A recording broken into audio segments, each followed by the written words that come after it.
Right, now our next speaker is Léonie Watson. She's worked as Director of Accessibility at Nomensa for many years, and she is now a Senior Accessibility Engineer with the Paciello Group and owner of LJ Watson Consulting. Amongst other things, she's the chair of the British Computer Association of the Blind, BCAB, writes for .NET Magazine, and is a member of the W3C HTML Working Group and HTML Accessibility Task Force. She even appears every now and then on TV and radio to talk about technology. And with that, over to you, Léonie. Brilliant. Thanks, Pat. Hopefully coming through loud and clear to everybody. Okay. Well, it's great to be amongst such good company with all the people who've contributed time to put together talks for Global Accessibility Awareness Day and Inclusive Design 24. For my part, I'd like to offer you a rock and roll guide to HTML5 and ARIA. I was going to weave some actual music clips into this talk, but in the interest of not mixing technology, screen readers, talking, and music, I'm afraid there are just a few references scattered through the presentation to some really good rock and roll tracks. So if the code stuff gets too much, you can always kick back and go and listen to some tunes instead, but hopefully that won't be the case. So things I'd like to cover in the next 3/4 of an hour or so. I'd like to look at the web accessibility stack, the technologies that come together to create accessible user experiences. I'd like to look at ARIA itself as a specification and what that involves, and then some practicalities, look at some design patterns for HTML5 and ARIA that I hope will cover some situations that those of you who are developers will probably see on a pretty regular basis. So let's start off with my stairway to heaven, the web accessibility stack.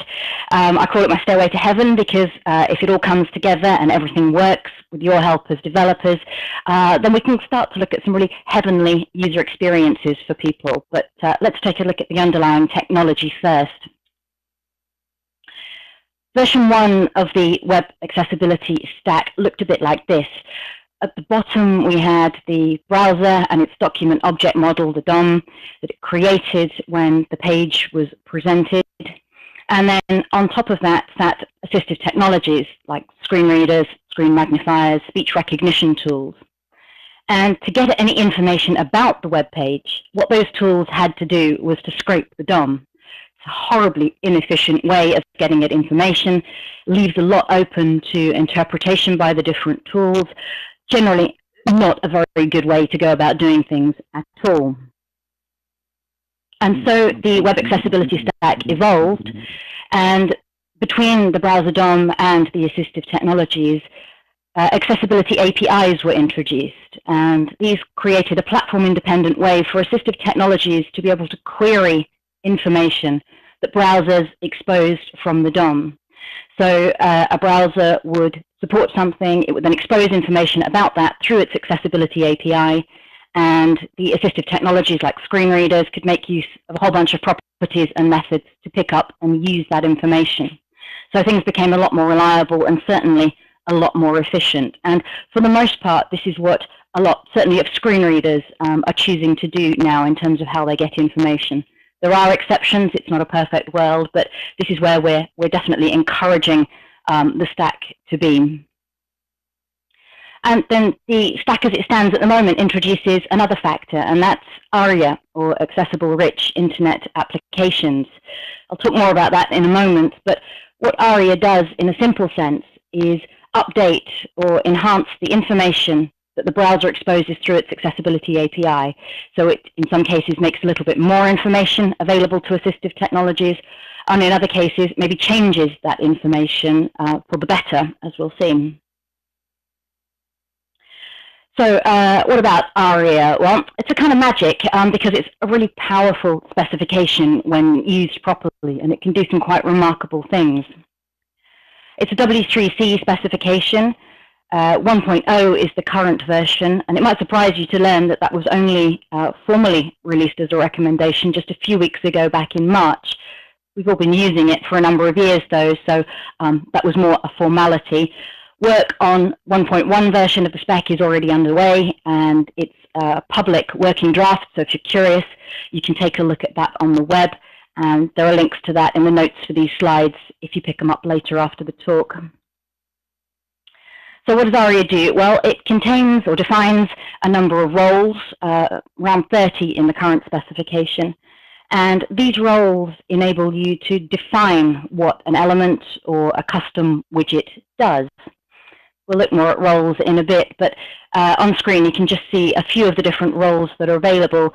Alerts, menu bars, checkboxes, buttons, a whole bunch of things to help you determine or define what the role of your custom widgets or elements are. It also defines a small number of states. So these give you the ability to let assistive technology users know what, as it sounds, state something is in. So it might be ARIA busy, ARIA checked, a whole bunch of other bits and pieces.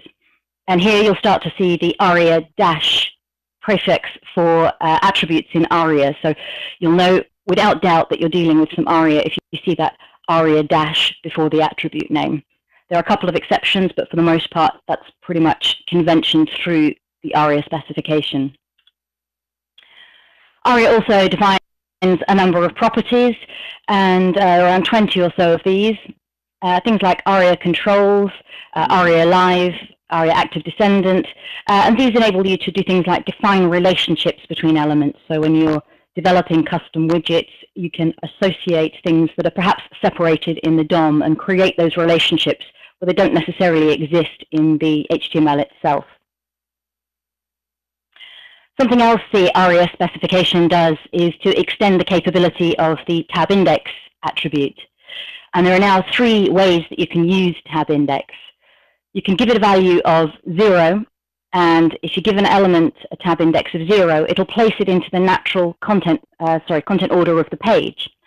So if you're a keyboard user and you're using the tab key to move through content, you'll hit an element with a tab index of 0 at the point it appears in the source order of the page. So it's a very natural way to do it. It's a very good way to do it. If something needs to be focused on, inject it into the natural tab sequence of the page for best effect. You can also give an element a tab index value of -1. This won't add it to the tab sequence of the page. So if someone uses the tab key to move through the page, it'll be ignored. Focus won't land on that particular element. But it does mean that you can set focus to it programmatically. So a good example perhaps might be an alert or an error message appearing at the top of the form once it's been submitted.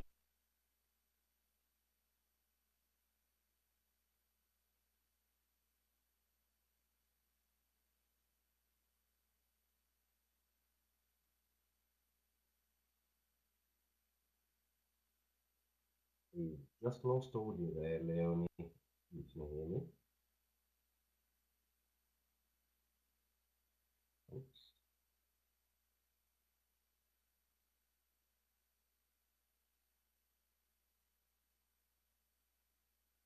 Right, hang tight, everybody. We're going to see if we can troubleshoot Léonie's problem with the connection.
Now I'm hoping that Léonie actually realizes that her connection dropped, because I think she's turned off any other interfering program on her machine. So I really hope that she's not going for the next 40 minutes without actually casting.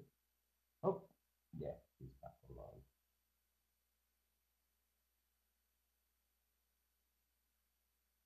What this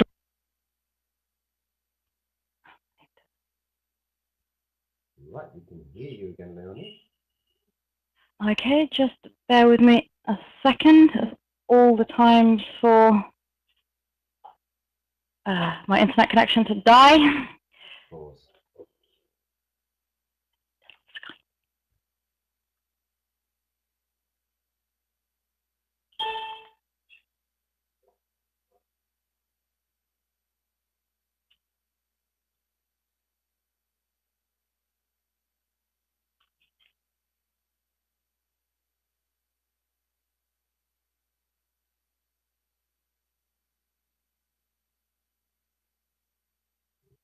Yeah. Okay, slides back.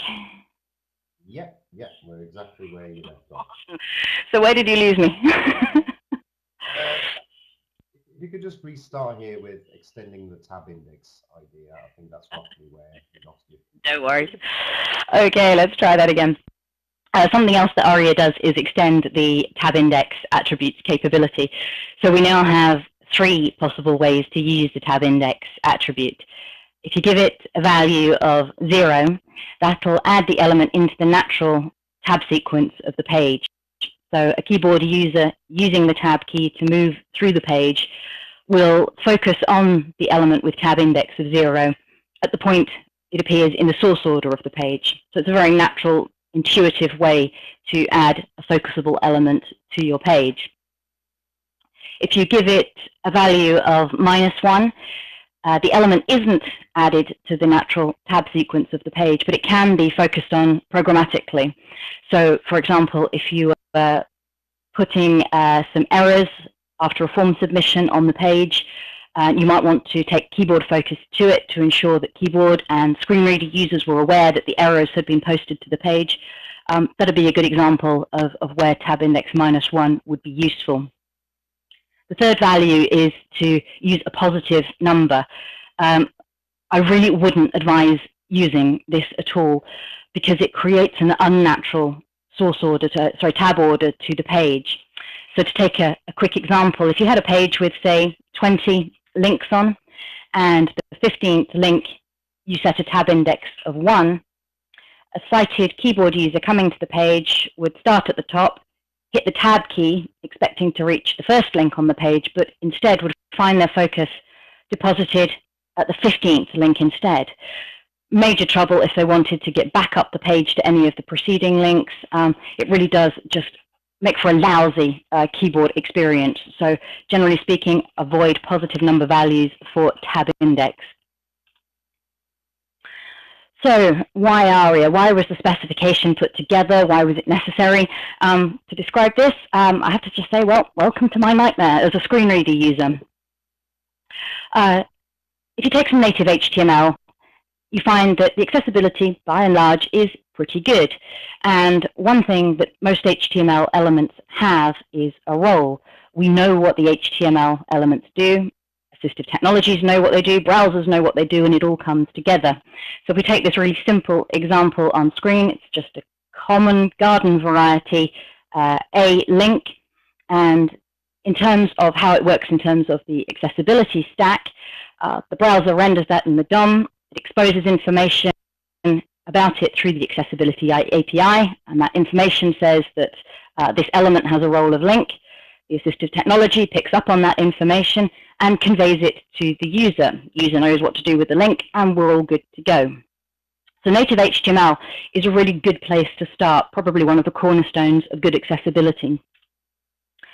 But then you get what I call creative HTML, and that's probably putting it politely, when people either repurpose elements, perhaps like span or div, that don't really have any semantic meaning in their own right, and create widgets or other bits and pieces out of those elements. And on screen here, we've just got a span element that's been given on-click functionality to have some kind of behavior, but otherwise has no accessibility at all. And we'll look more at this in just a second. So ARIA came along to really try and fix some of these problems and to enable developers to create custom widgets and do some of the stuff that they're doing already without losing out on accessibility. So let's dance. Let's take a look at a bit of ARIA in action. We'll take that same example here again. We've got a span. It's just got some JavaScript functionality. So from a mouse user's point of view, it's probably good. You can take a look at this span. You can click on it, and something will probably happen. But from a keyboard user's point of view, you can't focus on that piece of text. From a screen reader user's point of view, you've got no idea that it has any functionality. It just appears like plain text.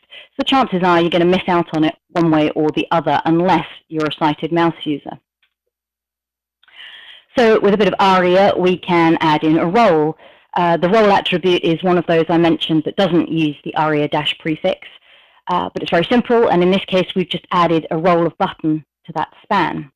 So what happens now is if you use an assistive technology like a screen reader, you'll identify that element as a button.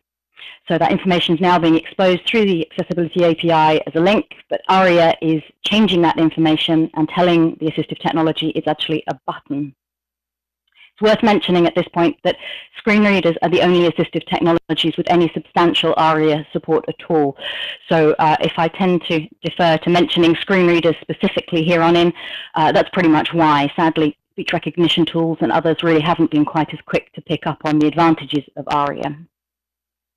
Going back to the example, so although a screen reader now recognizes that this is a button and that conveys a certain amount of information about it, it still can't be focused on. So we're still missing out here, but we can add focus by using the Tabindex and giving it a value of 0, which you'll recall I said means that we'll place this element into the natural tab sequence of the page.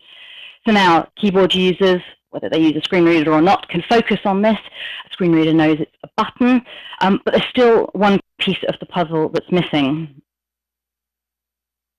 We need to add keyboard support.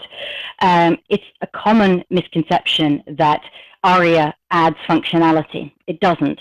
It just changes the information that's available to assistive technologies from the browser. You still need to add the functionality for your widget or for your, in this case, pseudo button. And when you're thinking about adding that functionality, it's really important that you add in the keyboard handling as well.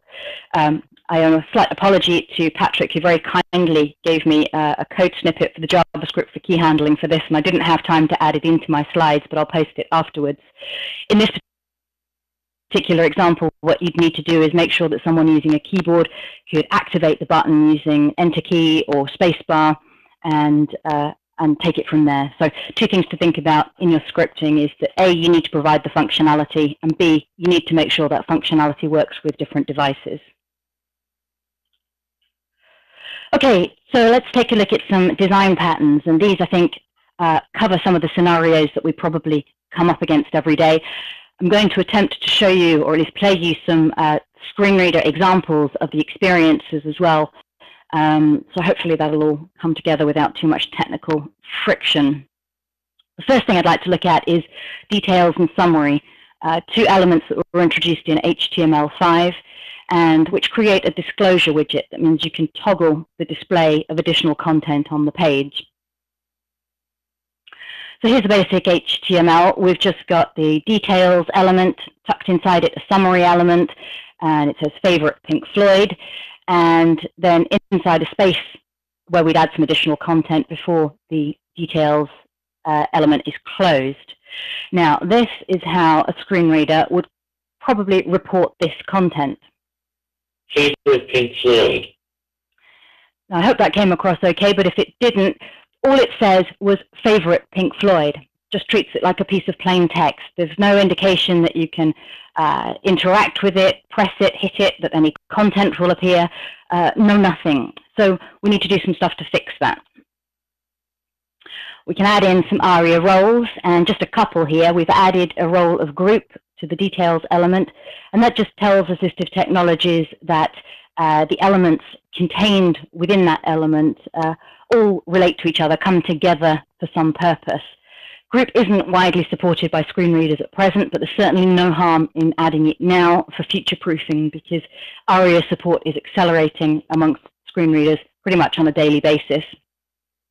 The other element is our favorite role of button. Comes in very handy, that role.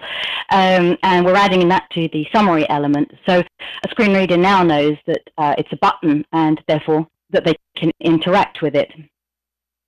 Favorite Pink Floyd button.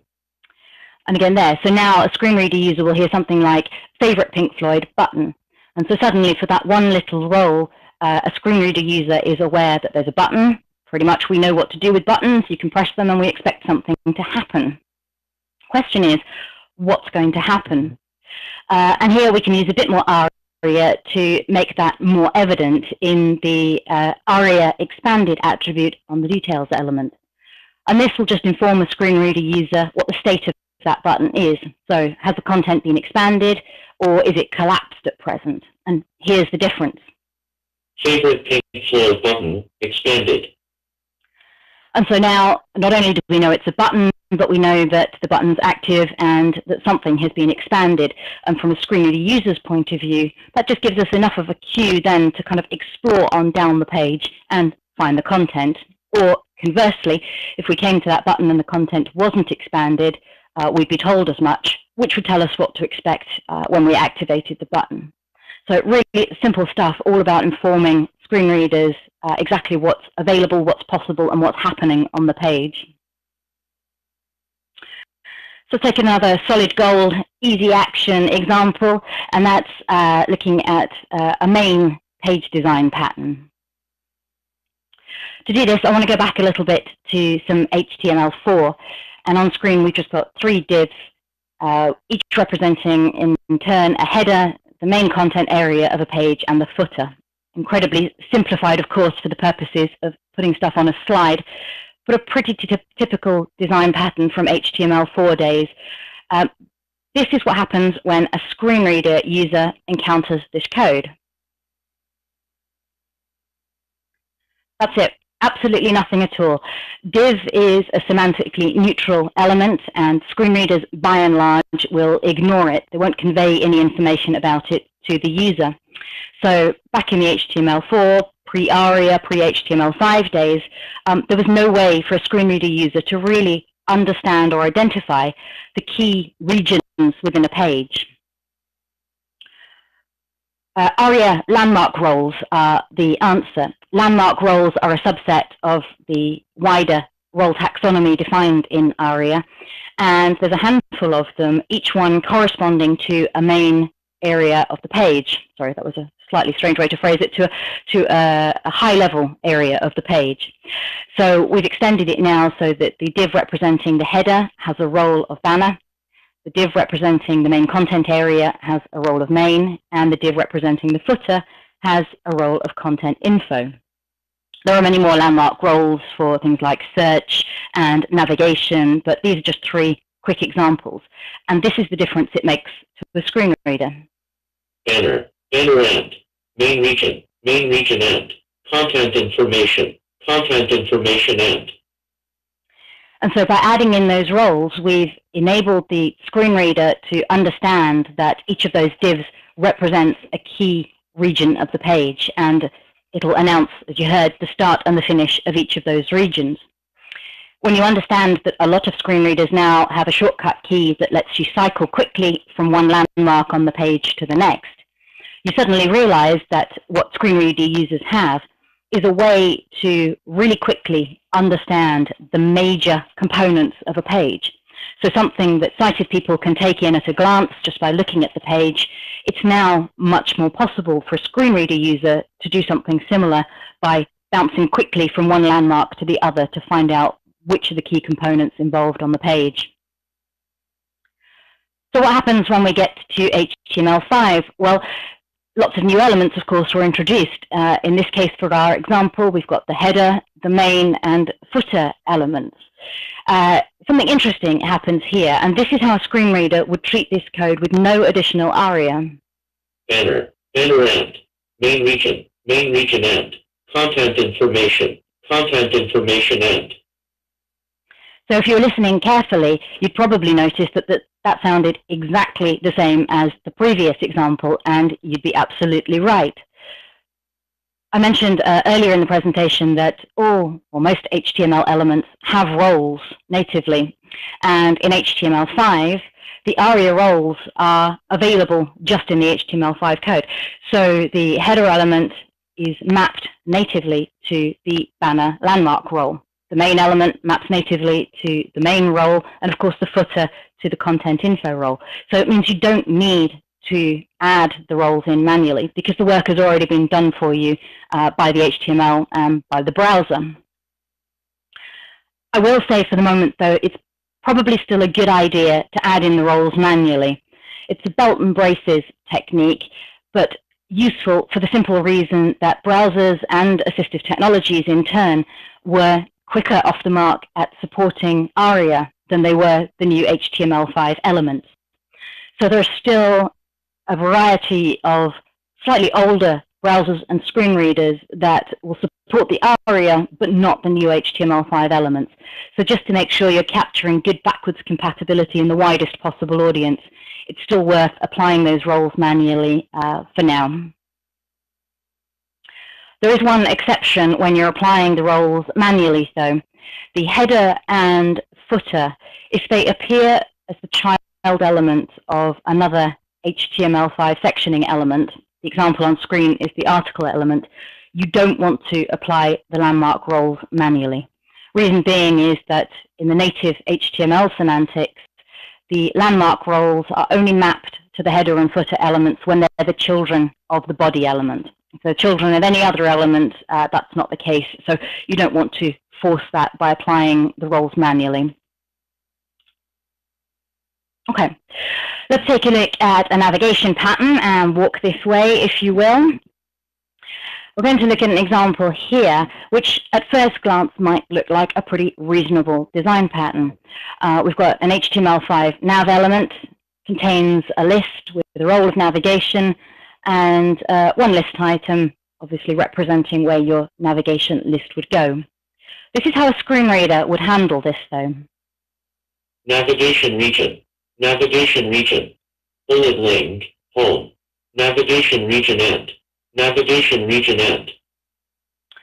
So you'll hear that the navigation region start and end is announced twice, and although the list item with the link in it is mentioned, the list itself isn't acknowledged by the screen reader at all. So clearly something a bit peculiar going on here, and the right information not being exposed to the assistive technology and therefore to the user. And basically the problem with that previous example was that the role was in the wrong place. It had been applied to the unordered list element instead of the nav element. Nav natively maps to the navigation role in HTML5, and I mentioned that relationship before.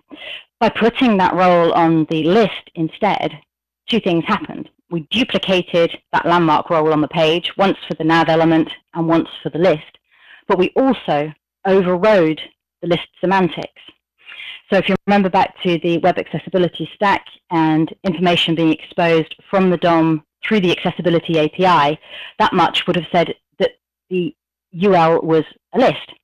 But because we overrode that with ARIA, actually what the screen reader picked up on was that it wasn't a list at all, it was a navigation element, and things got very confusing. If we put the role in the right place on the nav element, this is how a screen reader would announce it. Navigation region, list of one item, bullet link, home, list end, navigation region end. So now a screen reader user knows that they're in a navigation region. That navigation contains a list that in this case contains one item, and then they get the list and the link, and then they know when both of those things end. So it's much cleaner, less duplication, and much more informative. And that's a lot of why HTML5 and ARIA is incredibly important to screen reader accessibility. That's very much what the screen reader depends on for its information, and that's of course what the user depends on in order to get around. So let's take a look at live regions. These are really useful. I've chosen Atomic by Blondie as the rock and roll track, and hopefully the reason will become clear in a minute. On screen now, we've just got a very simplified version of a shopping basket. The product is tequila, why not, and a button to add it to a basket, and then just after that, a basket summary that informs the user how many items they've currently got. Now, in a real web page, of course, these things would probably be quite widely separated. The chances are the button would be in the middle of the page about the product, but the basket summary perhaps in the header area or tucked elsewhere. The problem with this example is a fundamental behavior of screen readers. They can only focus on one thing at a time. So in this instance, if you want to activate the button, as a screen reader user, you've got to be focused on the button, which means you're not focused on the basket summary, and therefore you're completely unaware that anything is changing. A bit like this. Add to basket button. Enter. So the screen readers hit the Add to Basket button with the Enter key. You could hear that being echoed back. But assuming that the transaction had been successful, the item had been added to the basket, completely unaware that anything had happened. But we can add in some ARIA. Of course we can. In this case, we can turn the basket summary into a live region.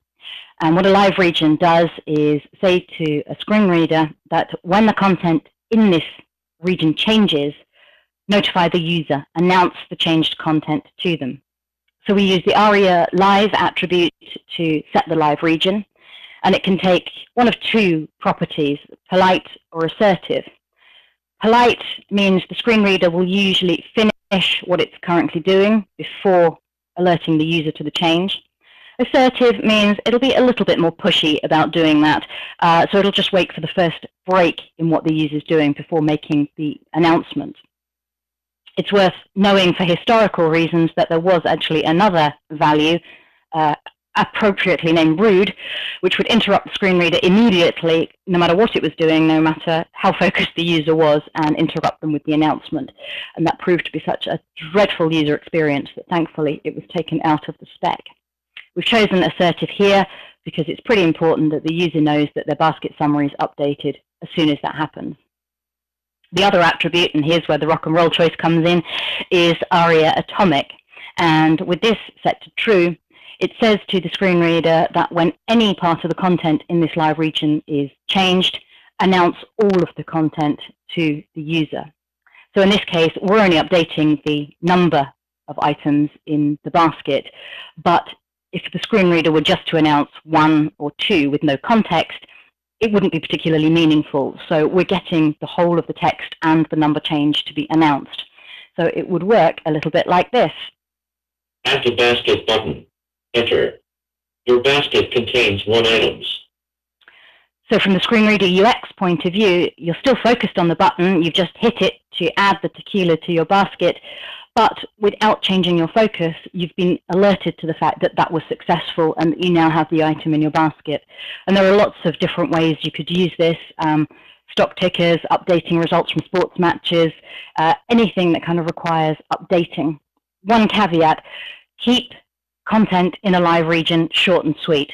I have seen some examples where pretty much the whole content of a page was wrapped in a live region. And the last thing you want your screen reader to do when you're focused somewhere else is start reading you pages and pages of content. So live regions are great as alerts. Just keep them short and sweet to notify people that something has changed or something has happened. Last pattern I want to have a look at today, and this is certainly one that's really popular across the web. I've titled it, You Ain't Seen Nothing Yet, because actually it brings together a lot of the ARIA that we've talked about so far and a few new bits and pieces. So using a tabbed widget is really common, especially when real estate is at a premium on web pages. And the typical HTML structure for doing it would be to use an unordered list, each list item representing one of your tabs, and then some divs to represent the content area for each of those tabbed interfaces. From a screen reader user's point of view, this is great, but what you get is a list with a couple of links in that lead to content elsewhere on the page, and then a couple of spaces with some content in. So whereas that's possible to access, it's not very understandable in terms of the interaction that's expected of you, and it doesn't really convey much about the widget as a whole. So let's start off with some ARIA roles. We can add the role of tab list to the unordered list. In the navigation example, I mentioned that it was generally a bad idea to override the natural native semantics of an element. There are exceptions, few and far between, but this is one of them. The reason why it's acceptable in this case is because a list is a collection of list items, and the role we're overwriting it with is tab list, and a tab list is a collection of tabs. So whether your screen reader supports ARIA and you get the tab list information, or it doesn't and it falls back to the HTML, you're still told that you're dealing with a collection of objects. To follow on with that logic, we add a role of tab to each of the links to indicate to screen reader users that those are tabs. And then if we move on to the actual divs where the tab content will be held, we give each of those a role of tab panel. So we've got three roles that come together to create this particular widget: tab list, tab, and tab panel. And we need to start creating some further relationships between those things. Okay, and the first thing we can do is to add another role, actually, of presentation to the list items. And this is so that if you have a screen reader that supports ARIA, so you're picking up on all the tab list and tab semantics, you don't also need to know about the list items. So role of presentation just takes that list item out of the equation for ARIA-supported screen readers, but of course still leaves the HTML intact for screen reader users who don't have ARIA support. In terms of the other ARIA, we're going to add the ARIA selected attribute in to the links that represent the tabs. And when the first tab is selected, we've given it a value of true. As the other tab in this example was selected, your scripting would need to update those values. So only one tab at a time would ever have ARIA selected equals true set. The others would be false. And that pretty much does what it says on the tin. It tells screen reader users which of the tabs is currently selected.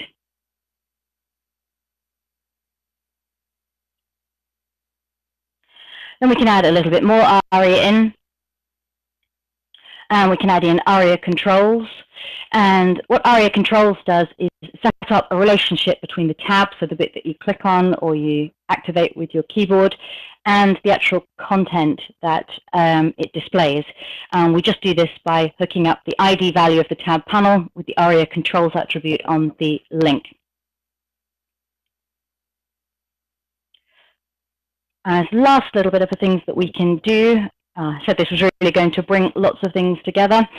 We can just make sure that the tab panel, the content of the tab itself, has an accessible name, and we just use the ARIA labeled by attribute to do that. And because the content of the link, i.e. the tab text, if you like, is already visible on the page, we can just hook it up using ARIA labeled by using the ID value. So there's a lot of stuff coming together in that.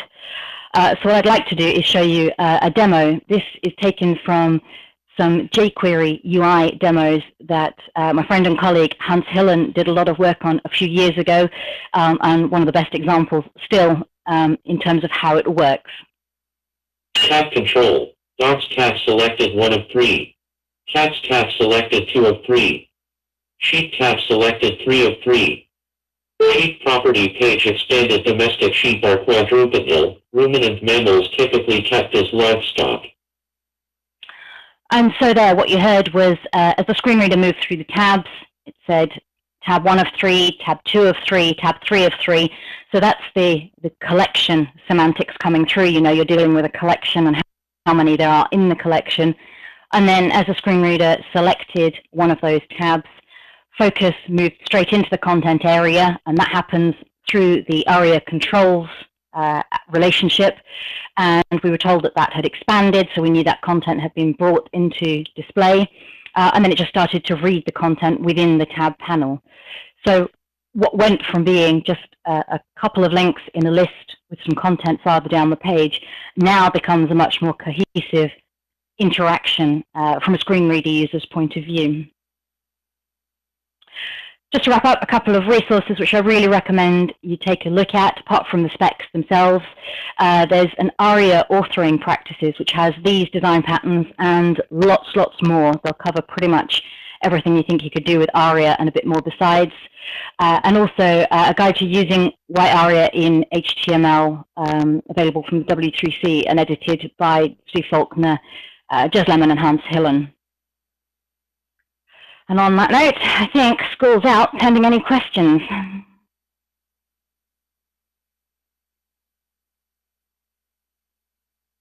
Thank you, Henny.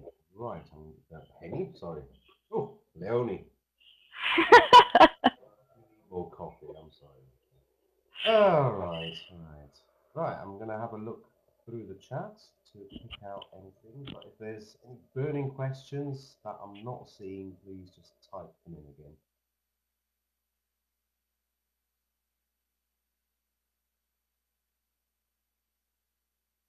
Right, I'll just go from the bottom. We've got a question here from Livia Mondini.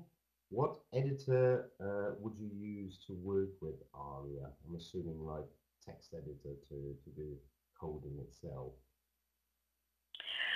Whatever editor you use to do your HTML in, it's just, part and parcel of coding HTML. I mean, I happen to use one called Edit Plus because it works nicely with my screen reader. I think Note Tab is another one that's kind of popular, but if whatever you code HTML in, you can just add the ARIA into. There's a lot of activity. Things are flying past me here, so just bear with me.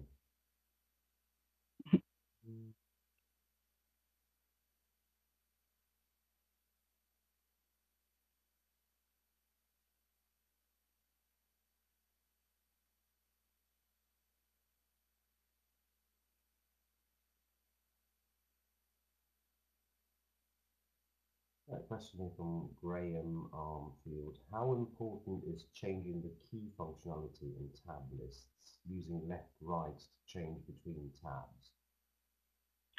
It's really important. It comes back to the point I made earlier in the talk about needing to provide keyboard handling. So if you come across a tabbed interface in a software application, the customary keystrokes to move between the tabs, once you're focused on them, is to use your left and right keys, or in some instances your up and down arrow keys. In the web, of course, we need to add that functionality in, and it really can help feel more, or make the widget feel more familiar, if you like.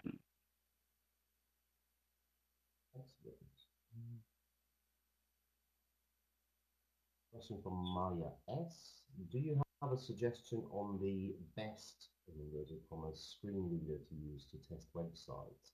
I use Chromebox and it's free and fairly easy to get a grip on. Is that a decent screen reader to use?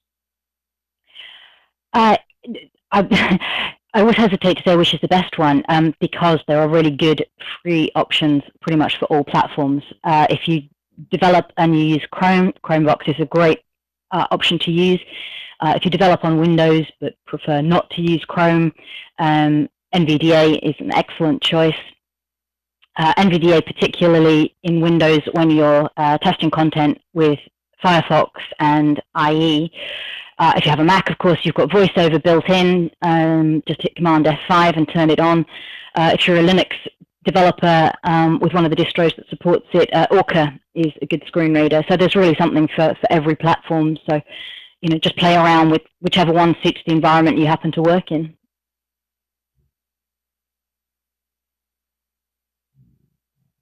Quite a specific question here from Sharon Austin. In an earlier screen, when you had the example of ARIA assertive and you had a basket with one item, what happens after a user presses the enter key? Does it act like a tab key?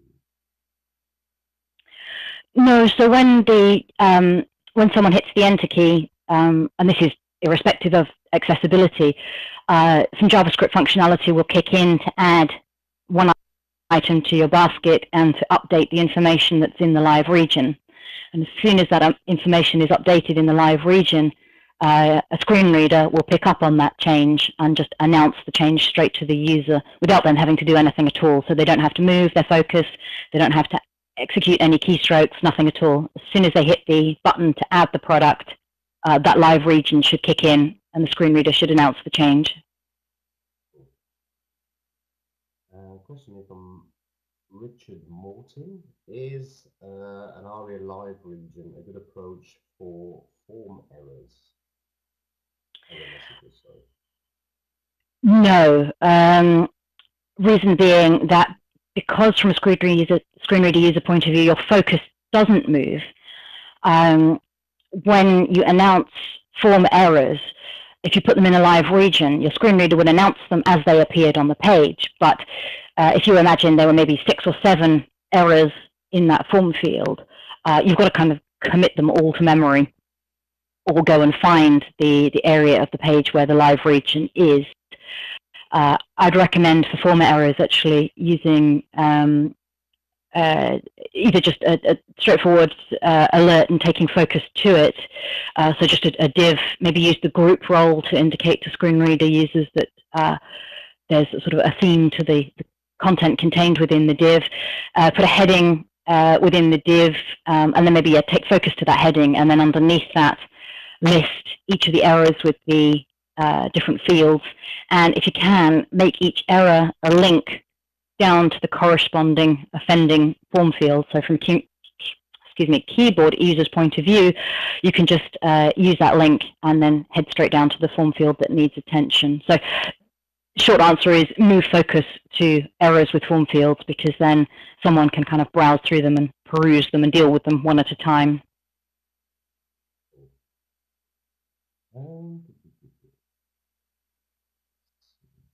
Another possibly rhetorical question from Richard Morton. Will Dragon naturally ever support ARIA?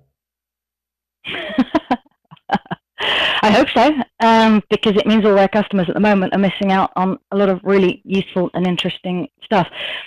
Really simple example actually is that button example I looked at right back at the beginning, where we added role of button to a span.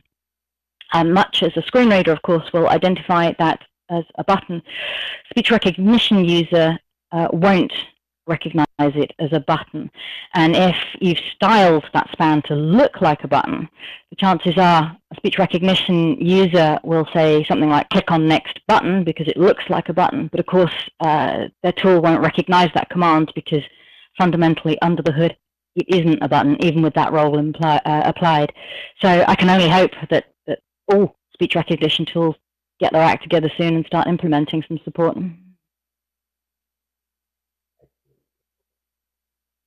Right, any more questions, anybody? Or have I missed one out as I was scrolling over? Please just paste it again if I have.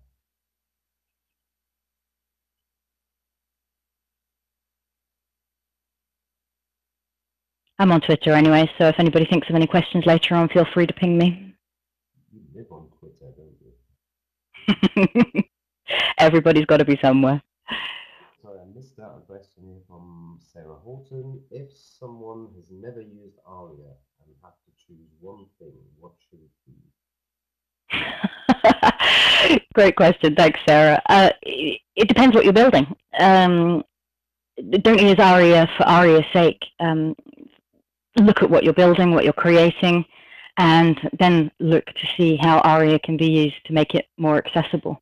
So it all sort of comes together. So unless you're dealing with something very simple like that old favorite button role, the chances are you're going to need a sprinkling of roles and states and properties. So start with whatever it is you want to build. Use the authoring practices document. I posted the link to see if there are any recommended design patterns, keyboard handling patterns, and take it from there and just have a go.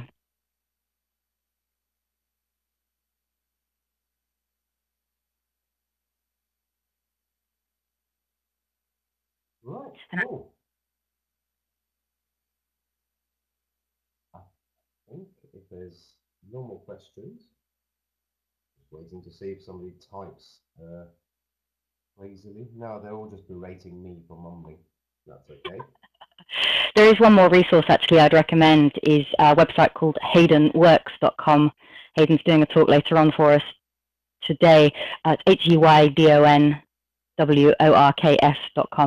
But he's got some really useful ARIA in action examples and articles on his blog, which are well worth checking out too. Yeah, absolutely. That's a great resource. Adrian was quicker than me on putting the URL in the chat. Right, I think if there is nothing more coming from the chat, no more questions, we may dismiss you in that case. Thanks, Pat. Thank you very Thanks, much. everybody.